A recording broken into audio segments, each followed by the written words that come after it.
Good afternoon and welcome to our TV show featuring documentaries revealing the realities behind myths using research and scholarship. I'm your host, Ergün Kırlıkovalı, and I will be with you every Sunday at 4 p.m. Eastern Standard Time. You're welcome to send me your feedback at www.mythsandrealities.com. I would like to begin with this wonderful quote from Albert Einstein about knowledge and wisdom. I quote, "Any fool can know. The point is to understand," unquote. When it comes to the Turkish-Armenian conflict, everyone seems to know all there is to know, whereas all they know is what the Armenian and Armenophile writers tell them. And they never tell the other side of the story. So you never know about Armenian rebellions, Armenian terrorism, Armenian treason, Armenian territorial demands, and the resulting Turkish suffering at the hands of Armenian revolutionaries. You're told Armenians were victimized by a genocide, but you do not know that it was a temporary resettlement, or TERESET for short, until after the war. That went awry. My intention is not at all to minimize the massive Armenian suffering, no, but to remind you that it cannot be viewed as separate from the Muslim suffering, mostly Turkish, in the same era and area. Most of the deaths were neither intended nor due to bullets. The losses were mostly due to insufficient resources, rugged terrain, wartime conditions involving epidemics, starvation, and lastly, raids by Kurdish, Arab, and Circassian gangs bent on revenge for the massacres the Armenian revolutionaries had committed in defenseless Muslim villages. Casualty numbers are about 4 Muslim dead for each Armenian dead. Yet, Armenian dead are grieved, but Muslim dead ignored or dismissed, out of sheer prejudice. Numerous books have been published on the Armenians and their relationship with the Turks, and on the role of the great powers such as Britain, France, and Russia, American Protestant Missionaries, Western media coverage of World War I, all influencing those relations. But most of them have been written by Armenians or Armenophiles and reflect an extremely partisan view. Very few works published outside Turkey have taken the trouble to research the Turkish archives or understand the Turkish version of these relations. Esat Uras, born in Amasya, Turkey in 1882 and died in Ankara in 1957, is considered the doyen of historians specializing on the Turkish-Armenian relations. On page 225 of his best-selling book, published in Turkish in 1953 and translated into English in 1988, entitled "The Armenians in History and the Armenian Question," he writes, and I quote, "Most of the historians who wrote on Armenian history were clergymen, the majority of whom belonged to other nations, such as Greeks and Assyrians. As for the Armenian historians, they also belonged to the clergy until the 19th century and wrote in the tradition established by the Greek and Assyrian historians," unquote. Therefore, Armenian history is an intermingling collection of myths, legends, traditions, tales, religious claims, and beliefs. When it comes to Armenian history, one should not expect to see evidence or proof in accordance with the high scholarly standards of today that substantiate the claims made. On page 231, Uras informs us, and I quote, "Some of these contemporary authors taking advantage of the lack of information in the West about the region, produced works about Armenia written solely for the purpose of spreading propaganda, unquote. Consequently, even today's Armenian historians cannot agree on when the Armenians came to the region. Kamuran Gurun, born in Istanbul, Turkey in 1924 and died there in 2004, was one of the leading historical researchers in the generation that followed Esat Uras, and a diplomat with political science background. On page 3 of his best-selling book titled The Armenian File, The Myth of Innocence Exposed, published in 1983, Gurun supports Esat Uras's findings that Armenian history is mostly based on myths, tales, and religious beliefs. He states, and I quote, "Early Armenian historians, such as Moses of Korain, are content to write that Armenians are the descendants of Prophet Noah, and because they accept that Noah's Ark came to rest on Mount Ararat, they claim to have occupied this region throughout history. If one wants to base understanding of history on religious books and mythology, one should be consistent, as these accounts tell how the entire human race increased from the children of the Prophet Noah. One must assume likewise that the Turkish people also increased in the vicinity of Mount Ararat and successful in maintaining their hold on the lands of their origin." Unquote. Armenians seem to forget that there have always been other people who also lived in the same geography, and most of them were even more numerous than the Armenians. Armenians like to claim as theirs wherever they set foot, with no respect or consideration for other peoples sharing the same geography. Armenians are believed to have come to the Caucasus via Thrace in the 7th and 6th century before the Common Era. They have no relations to the Urartu people who lived in the area between the 9th and 6th century before the Common Era, although Armenians love to claim a kinship. Armenian historians, mostly being clergymen, prefer to write myth-based history that ignores or dismisses other people who share the same geography. Armenians existed as small principalities under the rule of the other powers or empires. There are very few instances in history when Armenians were a free nation. King Tigran period is one of them, and it only lasted 32 years, from 98 to 66 BCE. And then there's the kingdom of Klikia, which existed from 1199 to 1375 Common Era, which is considered Armenian due to its Armenian dynasty, although it was later ruled by the Crusaders. Armenians lived under the rule of the following powers in chronological order: Persians, Romans, Byzantines, Arabs, Seljuk Turks, Mongolians, Ottoman Turks, and Russians. In other words, whoever came to the area ruled over the Armenians.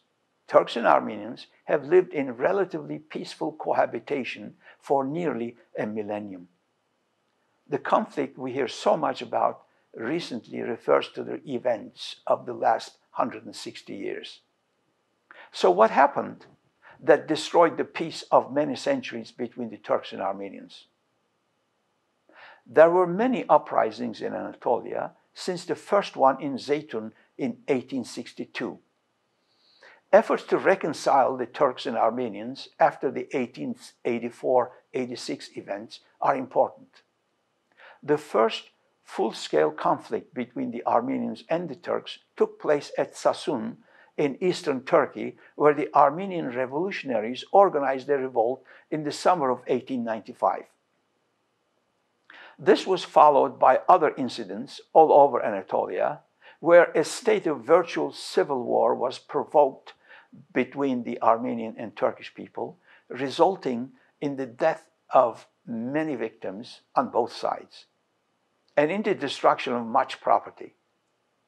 From 1896 to 1914, the Armenian question flared up intermittently, with every major crisis or event, such as the Turco-Greek War of 1897, the German Emperor's visit to Istanbul in 1898, the outbreak of Macedonian question, 1903, the attempt by the Armenian terrorists to assassinate Abdülhamid in 1905, and the Balkan Wars of 1912 and 1913. The Young Turk Revolution of July 1908 contributed to the pacification and reconciliation between the Armenians and the Turks. The leaders of both sides pledged to do their utmost to make peace and to strive for liberty, equality, and fraternity, the watchwords of the restored constitutional order. The Armenian question, however, lingered on after the revolution, culminating during the First World War in a terrible conflict between the Turks and the Armenians. This conflict amounted to a civil war, which the Armenians label as massacre or genocide, directed by Turks against them, while the Turks describe it as Armenian atrocities and treachery against the Turkish nation. Armenians were considered milleti sadıka, which means the loyal nation in Ottoman Turkish. Armenians were integrated to all facets of Ottoman life, including the government and the parliament. There were Armenian pashas, 29 of them. Pasha is a high rank in the Ottoman political and military system, typically granted to governors, generals, dignitaries, and others. Armenian roster of high-level officials, Ottoman officials, includes 22 ministers, 33 members of parliament, 7 ambassadors, and 11 consul generals. What is perhaps most remarkable is the fact that up until 1913, that is right after the 2 Balkan wars that proved disastrous for the Balkan Muslims, mostly Turks, who were murdered or forced to flee by the Balkan Christians, the foreign minister of the Ottoman Empire was Noradunkian, a Christian Armenian. That fact alone shows that Turks had no animosity against the Armenians. The problem was only with Armenian terrorists and violent secessionists. Armenians made many contributions to Turkish architecture and music. Dolmabahce and Beylerbeyi palaces and Ortaköy Mosque were built by Armenian architects from the Balyan family. Limonjian, Tatyos Efendi, Agopa, Aleksan Efendi, Artina, and others wrote popular songs still enjoyed today. Armenians were successful traders, craftsmen, and business people. In the late 1700s, Russia embarked on the conquest of all peoples around it. Those who stood in the way of expansion to the south were Turks and other Muslims. One by one, their lands were occupied by the Russians. In the Crimea and the Caucasus region, the Muslims were forced to emigrate. Those who resisted, especially in the Caucasus, were slaughtered. The Tsar wished to have a loyal population in the new lands. Therefore, Russians and other Slavs were imported into lands newly emptied of their Muslim inhabitants.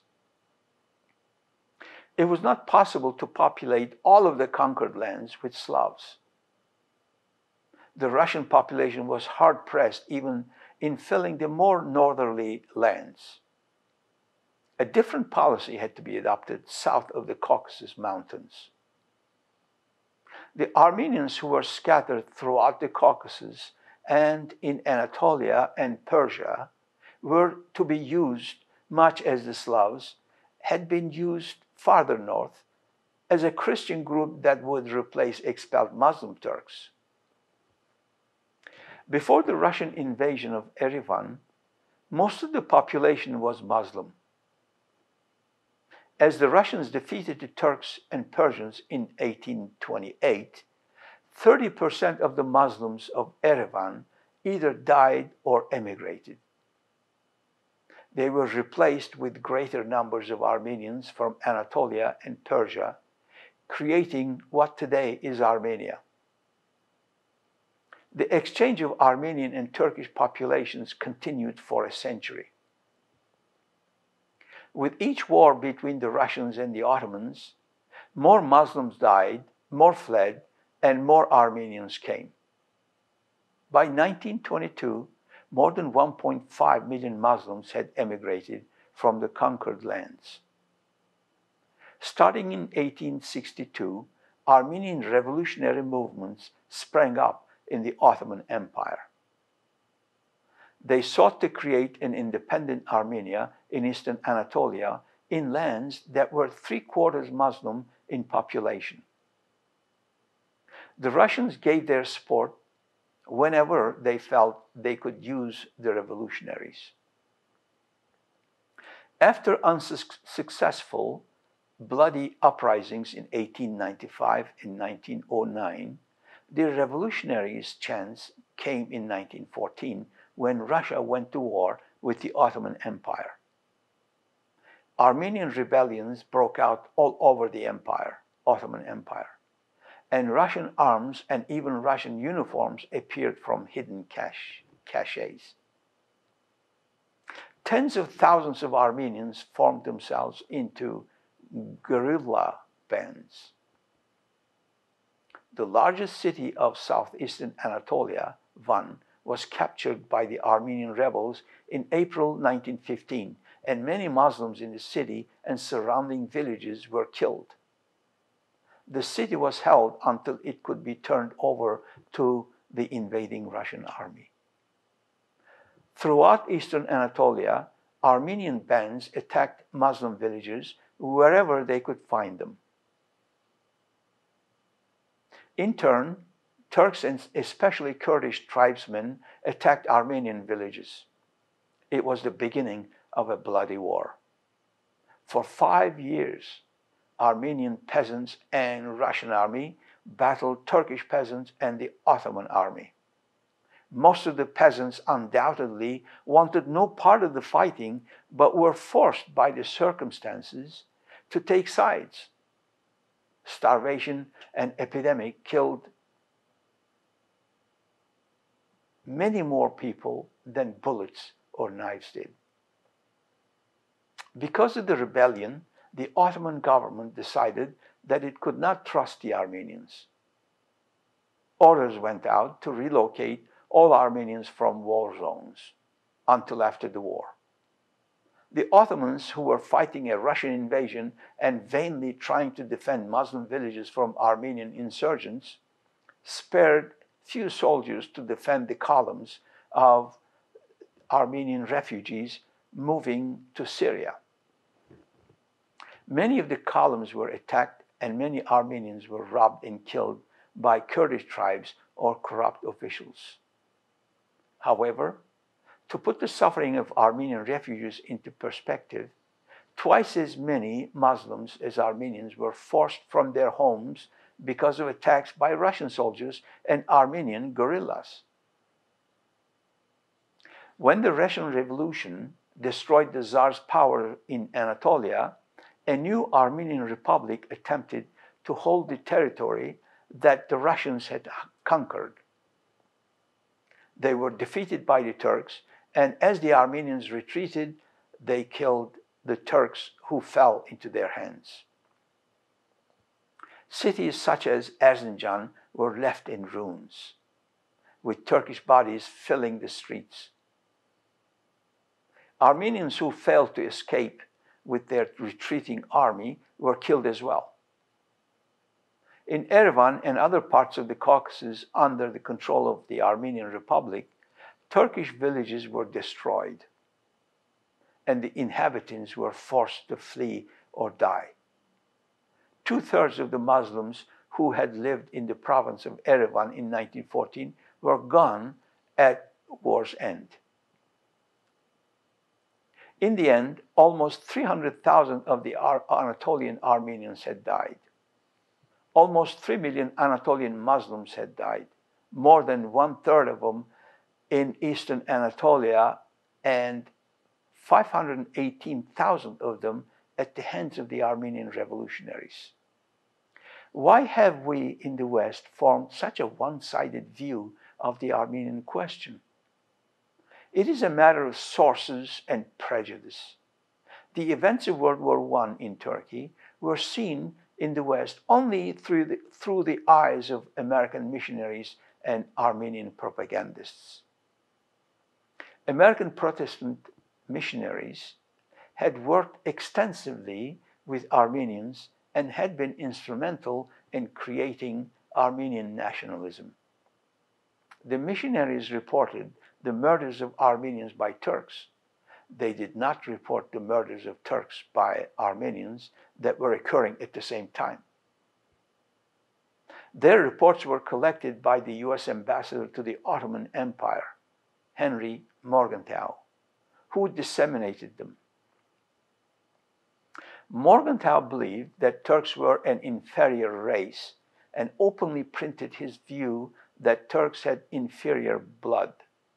It is no wonder that his observations were colored by his prejudices. Yet it is his reports and the reports of others like him that have formed our stories. If it seems odd that Americans of that time were so deeply prejudiced, we should reflect on the general attitude of our ancestors towards non-Europeans and non-Christians. Asiatics and Africans were routinely described as inherently inferior to Europeans and Americans. Respect for and knowledge of non-Christian religions and peoples were virtually non-existent. Only in recent years have scholars begun to examine other evidence. There are Ottoman military records that tell of massacres of Turks and Kurds by Armenians, eyewitness accounts by Russian military men of Armenian atrocities against Turks, evidence of Americans who saw the destruction of the Ottoman East by Armenians. Most importantly, there is demographic evidence that tell us, for example, that 60% of the Muslims of the province of Van, where the Armenians began their rebellion, died in war. Such evidence belies claims of a one-sided massacre.